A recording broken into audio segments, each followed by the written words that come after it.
வைகோ பேசாத பேச்சா, இதே ஸ்டாலின் வைகோ பேசாத பேச்சா, இன்னைக்கு உதயநிதியே அடுத்தது முதலமைச்சர் ஆகணுங்கிற அளவுல அவர் பேசிக்கிட்டு இருக்கிறாரு.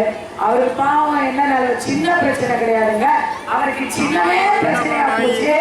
அதனால அவர் இங்க அவர் ஏதோ காலத்தின் கட்டாயத்துக்கு பேசிட்டு இருக்கிறாரு. அவ்வளவு பெரிய மனுஷன் எப்படி ஆயிட்ட அப்படின்னு ஆயிட்டாரு. வந்ததுக்கு அப்புறம் நல்லாவே ஒத்துழைப்பு கொடுத்துட்டு இருக்கிறாங்க. அங்க ஒரு சிங்க பெண்மணி ஒரு லேடி துரந்தர் இருக்கிறாங்க. அந்த லேடி துரந்தர் யாருன்னா யார் பிரேமலதா கூட்டணியில இருந்துகிட்டே எல்லாத்தையும் போட்டு வச்சிருது. ரெண்டு ஆட்சியில ஸ்டாலின் ஆட்சியில பாலியல் தொல்லை அதான் இருக்கு. சொல்ல முடியும், அதான் சொல்ல முடியும்ன்றாங்க. இங்க பாரு இங்க அவங்க சீரியஸா சொல்றாங்கம்மா. நமக்கு சிரிப்பு வருது. கிருத்திகா மேடம் இருக்கிறாங்க இங்க, அந்த பொண்ணுக்கு பிரச்சாரம் பண்ணியிருக்காங்க. பிரேமலதா மேடம் உண்மையை சொல்லி ரொம்ப அருமையா பிரச்சாரம் பண்ணியிருக்காங்க. திருப்பரங்குன்றம் மலையில் தீபத்தை ஏற்றியே தீர்வோம் அப்படின்னு பிரச்சாரம் பண்ணியிருக்காங்க. யாரு இவங்கதான்? திமுக காரங்கன்னா சனாதனத்தை வேறு அறுக்க போறோம்னு சொன்னவங்க.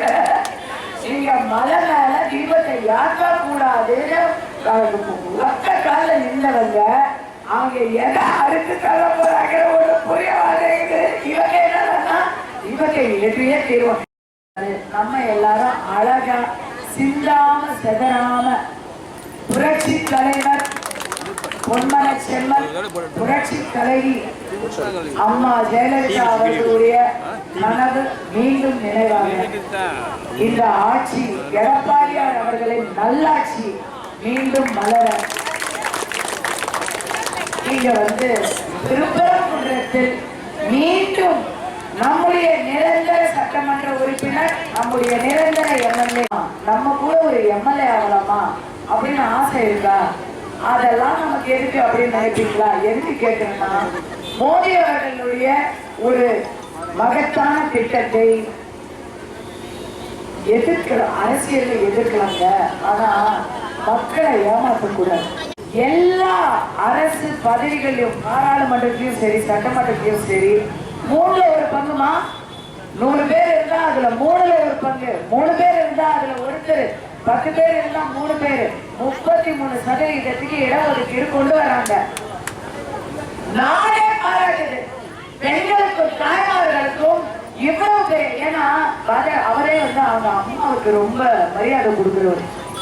அவங்க கட்சியிலேயே பாத்தீங்கன்னா பைனான்ஸ் மினிஸ்டர், அவங்களுடைய கேபினட் மினிஸ்டர், இவங்க அதிபர் திரௌபதி முர்மு, இப்படி எல்லாருமே பெண்கள் இருப்பாங்க.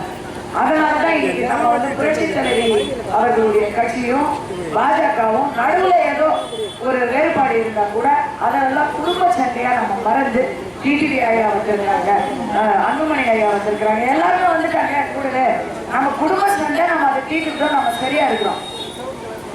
அந்த கனவு 33% பெண்களுக்கு அதிகாரத்தில் தமிழ்நாட்டுக்கு விரோதமாகவும் மக்களுக்கு விரோதமாகவும் இப்ப பெண்களுக்கு விரோதமாகவும் இருக்கிறது யாரு? வேற யாரு? ஸ்டாலின். ஸ்டாலினோட சேர்ந்து ஸ்டாலின் மட்டும் இல்ல, காங்கிரஸ். என்ன காங்கிரஸ்? ஆகச்சிறந்த ஆங்கிலத்திலிருந்து தமிழுக்கு ஆகச்சிறந்த மொழிபெயர்ப்பை அள்ளி வழங்கும் செல்வ தலைமையில ஒரு காங்கிரஸ். நேற்று பாத்தீங்களா யாராவது? ராகுல் காந்தி பார்த்தோம், பாவம் அவர் ஏதோ பேசிக்கிட்டு இருக்கிறாரு. தமிழ்நாட்டுக்கு தமிழர் தான் முதல்வராக வர வேண்டும், தமிழர்கள் தான் ஆட்சியில் இருக்க வேண்டும் அவர் பேசிக்கிட்டு இருக்கிறாரு. எல்லாருக்குமே தெரியும் திமுக அதிமுகன்னு எடுத்தா தமிழர் அப்படின்னு பார்த்தா அது புரட்சி தமிழர் மட்டும்தான். ஒரு மாநிலத்தோட முதலமைச்சரை அழகா மேக்கப் போட்டு ஜம்முன்னு முடியெல்லாம் ரெடி பண்ணி செட் பண்ணி டிவி முன்னாடி நின்றுறாருங்க. பொய் சொல்றதுக்கு பொய் சொல்றாரு. அவர் சொன்னது ஒரு சின்ன வார்த்தை, எங்கேயாச்சும் அந்த வணக்கம் சொன்னார் பாருங்க, அது மட்டும்தான் உண்மை. ஏன்னா வணக்கம், அதுக்கப்புறம் ஒன்லி பொய் தாங்க சொல்றாரு. தமிழ்நாட்டுக்கு துரோகம். யார் பண்றது துரோகம்? நீங்க தான் தமிழ்நாட்டுக்கு துரோகம் பண்ணிருக்கீங்க. நாங்க மறுசீரமைப்பை விட்டுற மாட்டோம். இருக்குது எல்லாமே அவங்க வீட்டுக்குள்ளேயே இருக்கணும். கோமால் கோர்ட்டிலே நாங்க வச்சுப்போம். திருமாவட்டத்துல யாரும் எம்பியா இருக்கக்கூடாது, எம்எல்ஏ இருக்கக்கூடாது. ஏன்னா 20 சீட் எக்ஸ்ட்ரா கிடைக்குமா?